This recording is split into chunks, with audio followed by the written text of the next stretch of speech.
Hi guys, welcome to വീലെറ്റ്. വർഷം 1780കളുടെ കാലഘട്ടം. സിഖ് ജനത 12 കോൺഫെഡറസീസ് അല്ലെങ്കിൽ 12 മീസിലുകളായി വേർപെട്ട് ഭരണം നടത്തിയിരുന്ന കാലഘട്ടം. അന്ന് ആ 12 കോൺഫെഡറസീസിനും അവരുടെ സ്വന്തമായ ഭൂപ്രദേശങ്ങളും അതിനെ നയിക്കുവാനായി 12 തലവന്മാരുമുണ്ടായിരുന്നു. ഇവരന്ന് ഭരണം നടത്തിയിരുന്നത് ഗുരുമാതാ സംഘ് എന്ന സമ്പ്രദായത്തെ അടിസ്ഥാനമാക്കിയായിരുന്നു. 10ാമത്തെ സിഖ് ഗുരുവായ ഗുരു ഗോവിന്ദ് സിംഗ് വധിക്കപ്പെടുന്നതോടുകൂടി സിഖ് സമൂഹത്തിൽ പിന്നീട് ഗുരുവായി കണക്കാക്കി പോരുന്നത് ഗുരു ഗ്രന്ഥ സാഹിബിനെയായിരുന്നു. അങ്ങനെയുണ്ടായിരുന്ന ഈ ഗുരു ഗ്രന്ഥ സാഹിബിൻ്റെ മധ്യത്തിൽ ഈ 12 നേതാക്കൾ ഒത്തുകൂടുകയും തീരുമാനങ്ങൾ എടുക്കുകയും ചെയ്തിരുന്ന ജനാധിപത്യ സമ്പ്രദായമായിരുന്നു ഗുരുമാതാ സംഘ്. അങ്ങനെയുള്ള 12 മീസിൽസിലൊന്നായ സുഗർചാക്യ മീസിലിൻ്റെ തലവനായ മഹൻ സിംഗിൻ്റെ മകനായിരുന്നു രഞ്ജിത് സിംഗ് ജനിക്കുന്നത്. കാര്യങ്ങൾ അങ്ങനെ പോകവേ രഞ്ജിത് സിംഗിന് 12 വയസ്സാകുമ്പോഴേക്കും പിതാവ് മരണമടയുകയും നേതൃസ്ഥാനത്തേക്ക് വരേണ്ട സാഹചര്യം രൂപം കൊള്ളുകയും ചെയ്തു. 18ാം നൂറ്റാണ്ടിൻ്റെ അവസാനമാകുന്നതോടെ സുഗർചാക്യ ഒഴികെയുള്ള ബാക്കി എല്ലാ കോൺഫെഡറൻസികളും തകർച്ചയുടെ വക്കിലെത്തുകയും അഫ്ഗാനിസ്ഥാനിൽ തുടർച്ചയായ 30 വർഷക്കാലം നീണ്ടുനിന്ന സിവിൽ വാറിനും അധികാര പ്രശ്നങ്ങൾക്കും തുടക്കം കുറിക്കുകയും ചെയ്തു.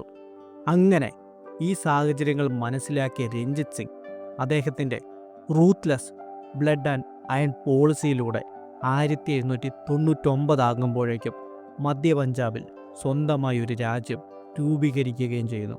ഇതോടെ അന്നത്തെ അഫ്ഗാൻ ഭരണാധികാരിയായിരുന്ന സമൻ ഷാ രഞ്ജിത് സിംഗിനെ ലാഹോറിൻ്റെ ഗവർണറായും നിയമിക്കുന്നു. അങ്ങനെ 1805 ആകുന്നതോടുകൂടി ജമ്മു പഞ്ചാബും പിടിച്ചെടുക്കുന്ന രഞ്ജിത് സിംഗ് അദ്ദേഹത്തിൻ്റെ പൊളിറ്റിക്കൽ ക്യാപിറ്റലായി ലാഹോർ തിരഞ്ഞെടുക്കുകയും റിലീജിയസ് ക്യാപിറ്റലായി പഞ്ചാബിലെ അമൃത്സറും തിരഞ്ഞെടുത്തു.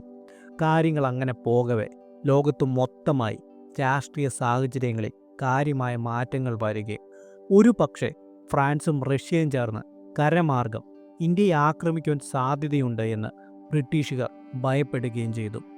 അങ്ങനെ വർഷം 1807 ആകുന്നതോടുകൂടി ലോർഡ് മിൻറ്റോ ചാൾസ് മെറ്റ്കഫേനെ രഞ്ജിത് സിംഗുമായി ചർച്ചകൾ നടത്തുവാനായി ലാഹോറിലേക്ക് അയക്കുന്നു.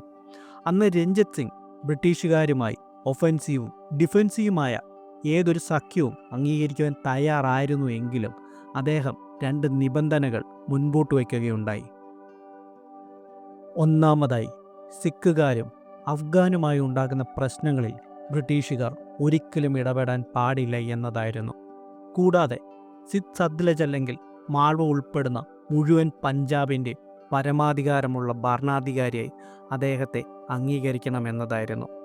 എന്നാൽ ബ്രിട്ടീഷുകാർ ഇത് രണ്ടും അംഗീകരിക്കാതെ വന്നതോടുകൂടി നെഗോഷിയേഷൻസ് എല്ലാം പരാജയപ്പെട്ടു പോവുകയും ചെയ്തു.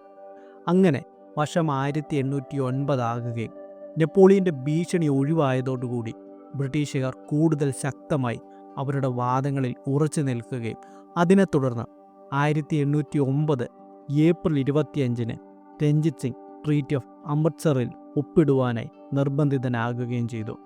ട്രീറ്റി ഓഫ് അമൃത്സർ ഒപ്പിടുന്നതോടുകൂടി മുഴുവൻ സിഖ് പ്രദേശങ്ങളും ഒന്നു ചേർക്കുവാനുള്ള രഞ്ജിത് സിംഗിൻ്റെ ആഗ്രഹങ്ങൾക്ക് തിരശീല വീഴുകയും സത്ലജ് നദി ബ്രിട്ടീഷ് ടെറിട്ടറിയുടെയും രഞ്ജിത് സിംഗിനും ഇടയിലുള്ള അതിർത്തിയായി വിളംബരം നടത്തുകയും ചെയ്തു. അങ്ങനെ സൗത്തിലേക്ക് ഇനി തൻ്റെ പടയോട്ടം നടത്തുവാനായി സാധിക്കില്ല എന്ന് മനസ്സിലായതോടുകൂടി അദ്ദേഹം 1818 മുൾട്ടാനും 1819 കാശ്മീറും 1834 പെഷ്വാറും അദ്ദേഹത്തിൻ്റെതായി കൂട്ടിച്ചേർക്കുന്നു. അങ്ങനെ വർഷം 1838 ആകുന്നതോടുകൂടി രാഷ്ട്രീയ സമ്മർദ്ദങ്ങൾ വർദ്ധിക്കുകയും ഇംഗ്ലീഷുകാരും ഷാ ഷുജയുമായി ചേർന്ന് ഒരു ട്രൈപാർട്ടി ട്രീറ്റി ഒപ്പിടുവാനായി നിർബന്ധിതനാകുകയും ചെയ്തു. ഷാ ഷുജയെ അഫ്ഗാൻ ഭരണത്തിൽ തിരികെ എത്തിക്കുവാനായിരുന്നു ഇതെങ്കിലും ദോസ്ത് മുഹമ്മദിനെതിരെ ബ്രിട്ടീഷ് പട സിഖ് ടെറിട്ടറി വഴി പോകുവാൻ പാടില്ല എന്ന നിബന്ധനയും രഞ്ജിത് സിംഗ് മുന്നോട്ട് വെച്ചു. 1809 1839 ഇടയിലുള്ള ഈ കാലഘട്ടം പരിശോധിച്ചാൽ രഞ്ജിത് സിംഗിൻ്റെ പവേഴ്സുകളിൽ അദ്ദേഹത്തിനുള്ള ലിമിറ്റേഷൻ അവർ സ്വയം മനസ്സിലാക്കിയ അല്ലെങ്കിൽ തിരിച്ചറിഞ്ഞ കാലഘട്ടം കൂടിയായിരുന്നു.